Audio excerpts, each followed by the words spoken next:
What's up, guys? It's Chris at iMove Units. Happy New Year to everybody. It's been a rough Q4, but this is the new year, so I'm gonna just stop making excuses and make videos. So scrapped everything, starting fresh.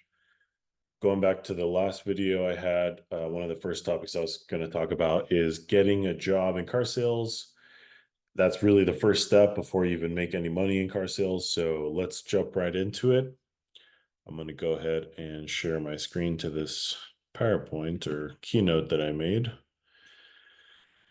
Let's see if I can get it to work. Okay. So my plan for this is to basically give you a roadmap to how I made over 100,000 in car sales gross. And I'm still early on in my career in this industry, but 100 grand's 100 grand. So hopefully this helps any of you guys starting out.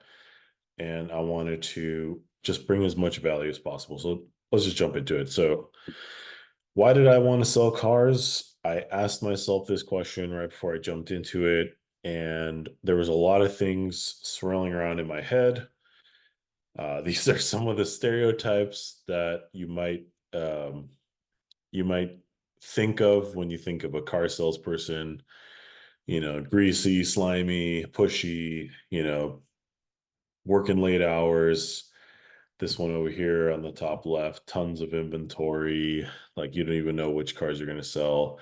You're going to make money somehow. Then the bottom right over here, you got angry customers, things like that. So all these ideas were swirling around in my head. But what I told myself was I had the sales skills from a couple of previous jobs that I had before, and I wanted to take those skills and make more money with selling a product that has higher margins. So I used to sell cell phones and other things, but this would be a new opportunity to put those skills to the test.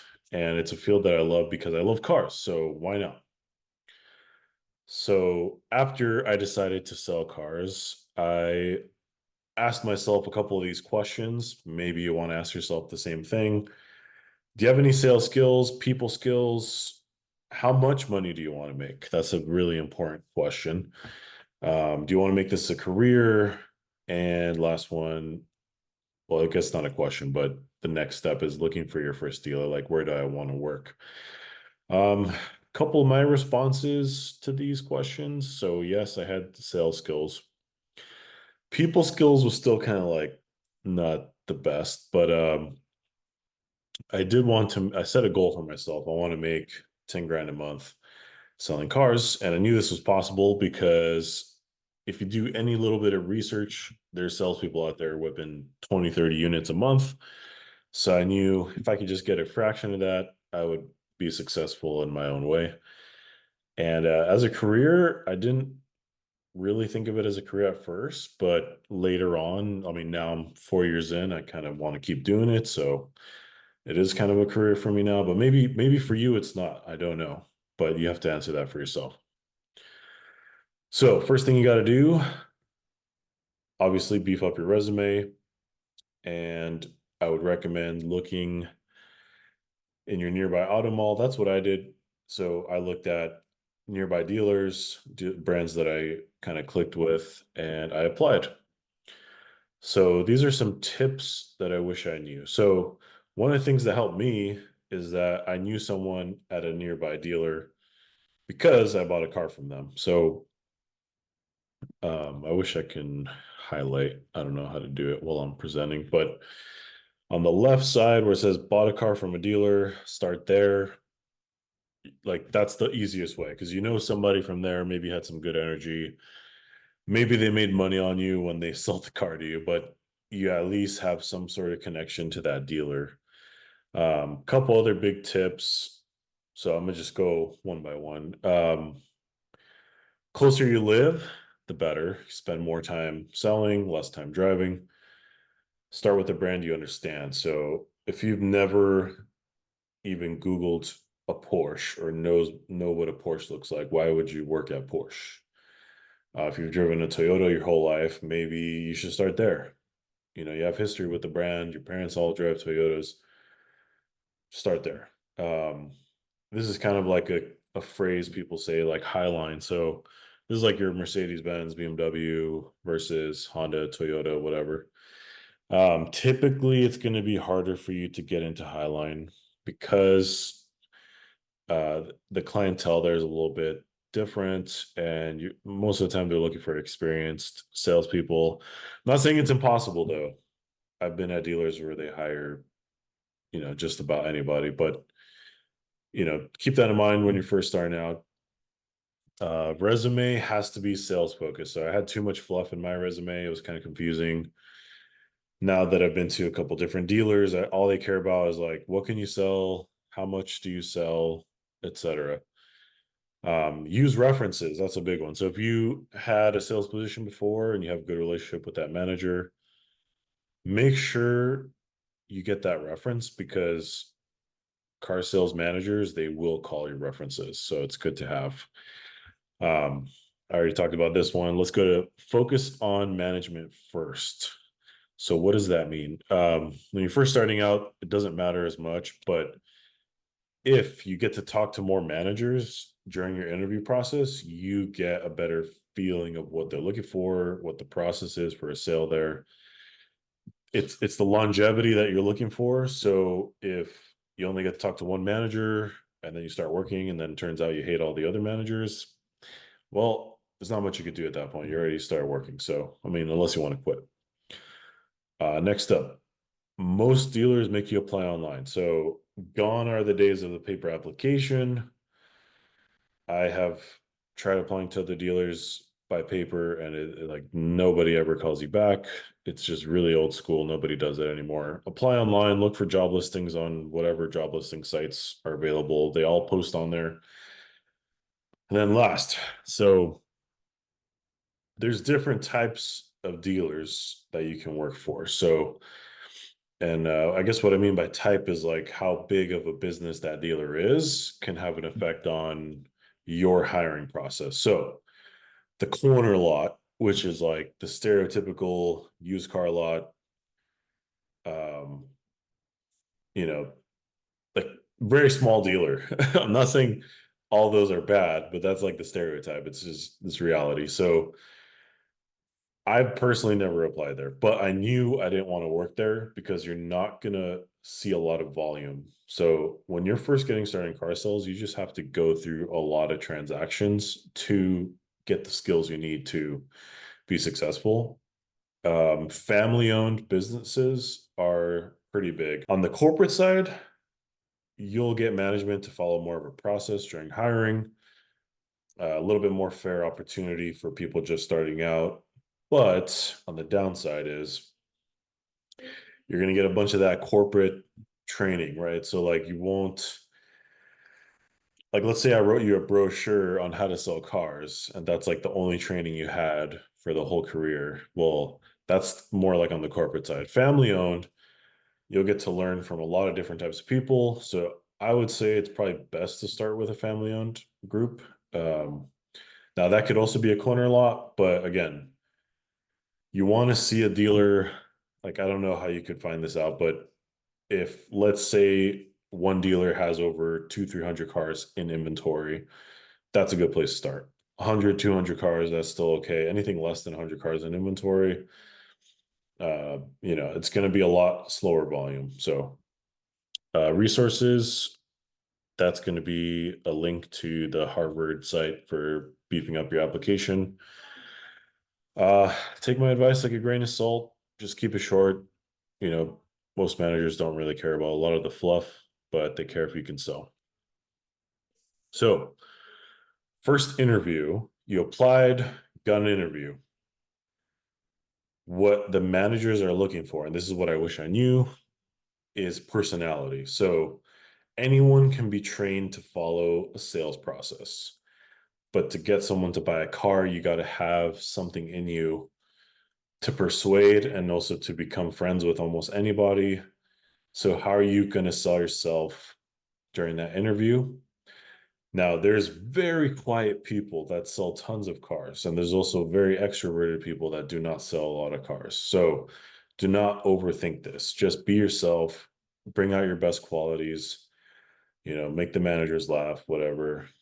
Keep it lighthearted because you want to earn their trust in that way. Like you're going to follow the process, yes, but you're also going to do your best possible job.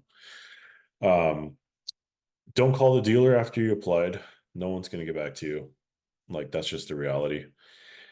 Dress well. I'd recommend shirt and tie, maybe even a suit if you have one. Uh, really important one. Don't say bullshit. Like we do this for a living. We could smell it. So just don't do it. What I mean by that is just don't say a lot of words. Just focus on answering the question, maybe a little joke, a little story, move on. Um, I've had this happen. So where sales manager asked me like a very opinionated question, or not opinionated question. I don't know what the term is, but basically a question where you have to answer it, but also say like your version of the answer that makes you special, right? So pause, don't just spit out words, just pause, think, and then answer the question. And then the last one, this one just depends on how you feel, but if you get the manager talking more about themselves, they will see a piece of them inside of you. And I'm sure, like I've learned from being friends with some of my managers, they all sold cars before. So to see you in that position, hungry, ready to like start selling, they want to feel that in you. So who will you speak with once you get that interview? When I got my interview for a couple different dealers, so you're typically going to start off speaking to a desk manager or a closer. Now, if you're applying directly for an internet sales position, you will speak with the internet sales manager. You're going to be handling online leads and things like that. If you get to know who you're interviewing with, just try to look them up on the dealer website, see what they look like. Just get an idea, memorize their names. Common management structure in a dealership starts with the GM, general sales manager, the GSM, desk manager, internet sales manager, and then the closer. The closer being like somewhere in between a desk manager and a sales associate. Like they pretty much help you close your deals and things like that. But also make sure you know your. Sorry, that was the sound of my dog barking. So moving on, know your GM's name because you might end up meeting with them as your last interview. If you don't know their name, you are fucked. Okay. Common interview questions. So these are the questions you're going to expect during your sales interview. Why do you want to sell cars? This should always be answered with, I want to make money. Like, do not forget to say this because if you give any other reason, they're not going to believe you. Like most people, 99% of people join car sales to make money. There's not a glamorous job, but it is a job that you can make money. So say that, then you can explain some other deeper meaning of your life, like I love cars or whatever, but make it centered around that. Another one, sell me this pen. If you don't know the answer to this, there's plenty of training videos on YouTube, but pretty much it's a trick. So like if somebody asks you to sell you a pen or whatever you have in your hand, they're asking you to basically do a simulation of your sales process and how you would go through that process. Next one, telling a story of a time you made a sale, story of an upset client. Like these are common. Tell me about yourself and how do you handle rejection? So in the context of car sales, like you would maybe want to talk about a time where you had a really tough objection in another sales position, or maybe even in life, like your wife didn't want to go to the steakhouse and you convinced her on how to go to the one you wanted to. So little stories like that. And if you guys want to hear a more detailed answer of the sell me this pen, scenario, leave a comment below. I'd be happy to make a follow-up video on that. Let me know. All right, so you applied everywhere and you didn't get a job. Sorry, I don't know if I'm blocking. Am I blocking? I can't tell. So your resume was probably weak. That's the first thing they're going to look at. Might want to include a picture on your next one. Maybe focus more on metrics if you didn't already, like percentages and actual sales that you've done in the past. Your common interview questions, if they sensed any hesitation to answering those questions, you will not get the job because the next guy will answer them flawlessly, and that's your first impression. So rehearse those common questions as much as possible. You might not have the skills necessary to earn the job. Now, this one, I don't like to say this because everyone has that potential, but they might not have felt that from you. Like you might have had experience, but you just couldn't convey that to the manager during your interview. So if that's the case, you got to work on your communication skills and other things to make your interview stronger. Next thing, if you've had a different type of sales job that is not related to car sales at all, you kind of want to take some trainings. There are some people out there that have done very well in the car sales space.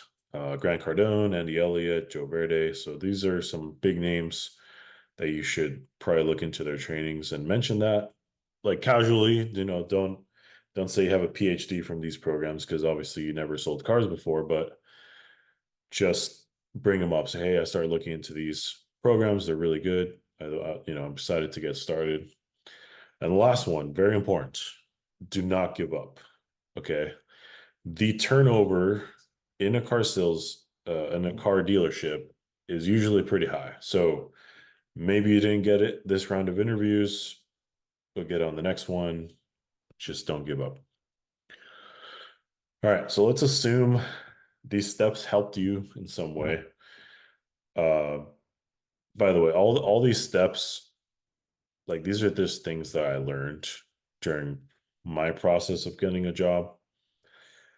And it's going to help you whenever you need to leave the dealership and go to another dealership. So I hope this helped you. But let's say you landed the job. Congratulations. You are now what's called a green P. It's a little terminology we use for a beginner. So the next video, I'm going to be talking about beginner's luck. Not knowing anything makes you more money. Learning your product, so whatever brand you're going to be selling, and making your first sale. So let me close this out. All right. And I do apologize for the crappy camera today, but it doesn't matter. Hopefully this video helped you guys. I'm going to be making more videos and I'm going through some life changes right now. So it's a little bit tough to be consistent, but I have all these ideas that I just want to put out there. So hopefully this helps somebody and I'd love to hear your feedback. Hope you guys kill it this 2024. And if you're not already following my Instagram, I'm going to be posting some more tips on there as well. So have a great day, guys. It's Chris at iMove Units. See you for the next one.